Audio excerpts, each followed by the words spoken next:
protesting for my brothers and sisters in Egypt in support of what they're doing. And what are they doing in Egypt? They're taking over the government. They're getting rid of the tyrant, the dictatorship that's currently there, and finally their voice is being heard. It's the same all over the Middle East. There's, the rulers are dictators, whether it be Yemen, Jordan. Currently now, Egypt is getting rid of their dictator, and all over the Middle East, that's really the government is dictatorship. And so the people are being inspired from the people of Tunis to take over their government, and this is wonderful. We're proud to be part of this history and to witness it. Brick by brick, wall by wall, we will see Mubarak fall. Brick by brick, wall by wall, we will see Mubarak fall.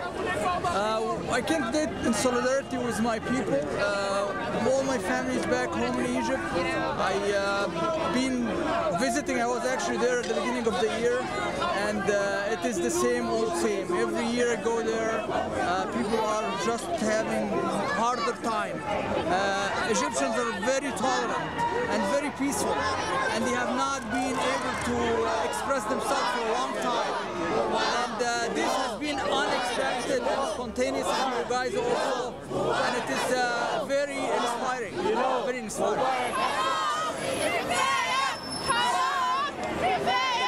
I think basically that the people of Egypt have the right to be free, and so they shouldn't have to live under the dictator's reign, and that they need the same rights that everybody else needs in this. For every citizen in every country of the world, people have the right to be free, have the right to jobs. People need jobs. People need housing. There's too much inequality, and so that's why I'm standing with the people of Egypt.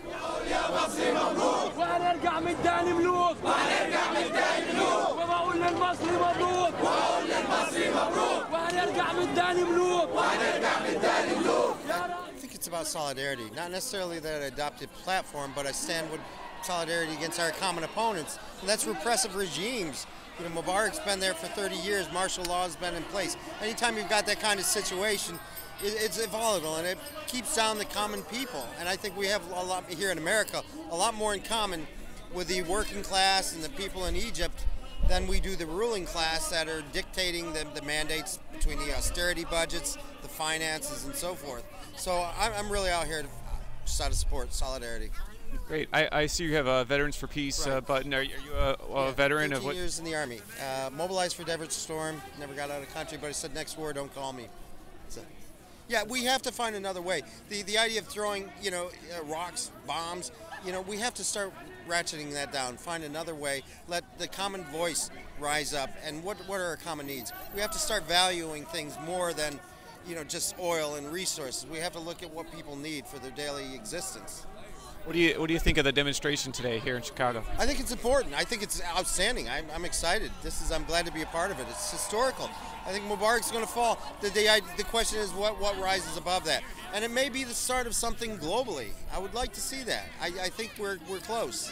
Obama, Mubarak has to go. Obama, Mubarak has to go. Obama, Mubarak has to go. Obama, Mubarak has to go. Obama, Mubarak has to go. Obama, Mubarak has to go. My partner is Egyptian, so I'm pretty familiar with what Mubarak's regime is all about, and I'm also a socialist, so I've been involved in, supporting democratic movements in the Middle East, and particularly in Egypt, where we do have, connections.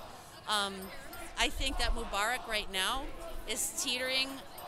We've seen the power of numbers, power of people over the last few days that, you can take a police state that we were just there like a month ago and it was business as usual.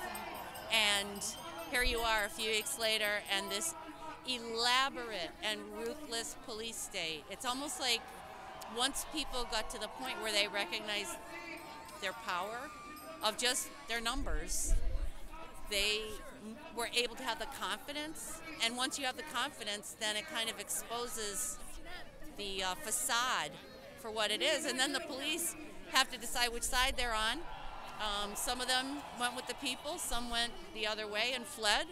And now we have the situation with the military, and they have to make that decision. Mubarak is trying to play his cards, as we know. I personally think his days are numbered. I can't see how this is going to end up with him staying in power. So I think victory will be ours. So Obama knows what he should be doing, and that's one reason why we're here, is to try to force him and expose the role of our tax dollars in propping up this and many other dictatorships, not just in the Middle East, but around the world.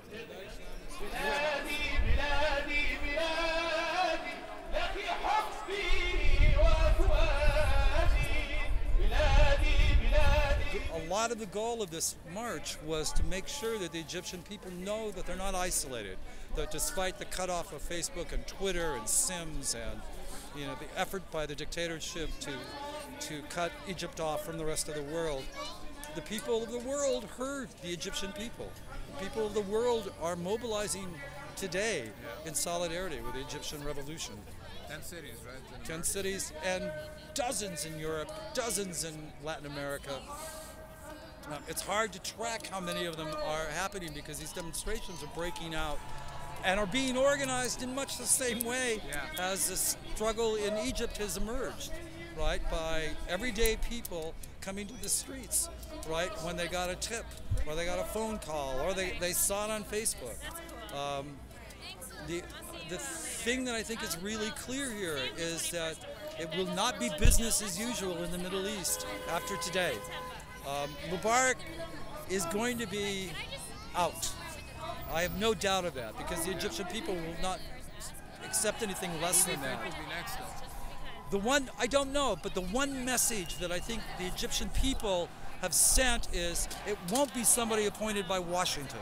It's not going to be a general or a politician that the U.S. anoints, like, as the democratic alternative. The Egyptian people will choose their own government, and it's a new day in Egypt. And it's a new day in Tunisia. And we hope that it will be a new day in Jordan and Afghanistan, in Iraq and Palestine. How do you see the future of the world as a whole in regards to that change? I think the message of the Egyptian revolution is that everyday people could take charge of their lives, and that you don't have to surrender to despondency, or you don't have to surrender to the mentality that, we really can't do anything. You can, and I hope at some point that message trickles down to people in the United States. It's ironic that for all of these years people looked at Egypt as a supine U.S. ally, and the Egyptian people have rejected that and have shown that there's a change coming. If you were to break it down to your fellow Americans that don't know anything about the situation, how would you explain it to them? Pretty simple.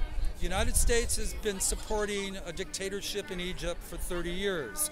Our tax dollars have gone to the tune of $1.3 billion a year, have gone to prop up this dictatorship. It's our tax dollars that have paid for the Egyptian tanks that are on the streets. It's our tax dollars that buy the tear gas that have been fired into the crowds of Egyptian protesters. And why? And we are doing, and the United States government is doing that to protect what it believes is its strategic interests and allies in the region. But it's a failed policy. Just like U.S. policy toward invading Afghanistan or Iraq is a failed policy. And like the continued U.S. support for the Israeli apartheid regime is a failed policy. People aren't going to tolerate it any longer there. And the message is that if people who have nothing can stand up and fight back, so can we. That's the message. And tanks and cars backing away from them, because the truth is on their side.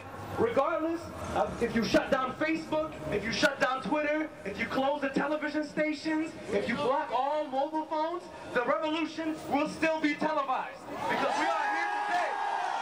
We will echo. We will echo.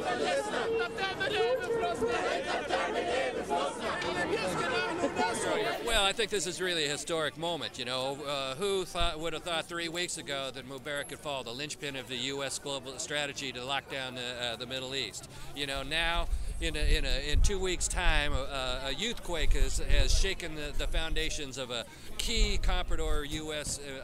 Government. You know, if Egypt falls, the whole Middle East is up for grabs. I'd say, yeah, let's go. We're here. We got a plan for the revolution we need, the leadership we have.